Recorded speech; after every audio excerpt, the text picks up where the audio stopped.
ঘরে দরিদ্রতা আসার মুখ্য কারণগুলি হলো রান্নাঘরের পাশে বাথরুম বা টয়লেট রাখা,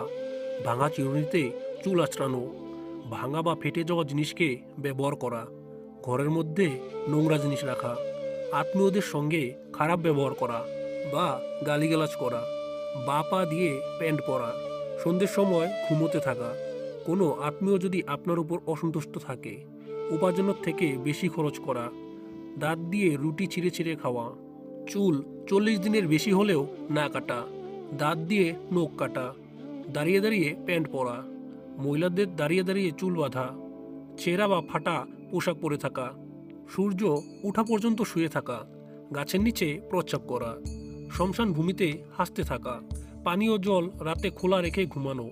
ভিক্ষা করতে আসা ব্যক্তিকে কোনো ভিক্ষা না দেওয়া, খারাপ মনোভাব মনের মধ্যে নিয়ে আসা,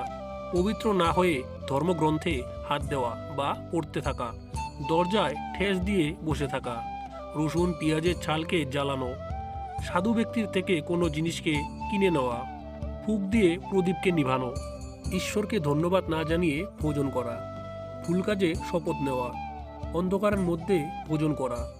জুতো বা চপ্পলকে উল্টো দেখা সত্ত্বেও তাকে সোজা না করা, মাকড়সা জাল ঘরের মধ্যে দেখা সত্ত্বেও তা পরিষ্কার না করা, রাতের বেলায় ঘরের মধ্যে ঝাড়ু লাগানো, ধর্মগ্রন্থ না পড়া। তো বন্ধুরা, এই তথ্যগুলো জেনে ভালো লেগে থাকলে লাইক, শেয়ার এবং চ্যানেলটি অবশ্যই সাবস্ক্রাইব করে আমাদের পাশে থাকবেন। ধন্যবাদ।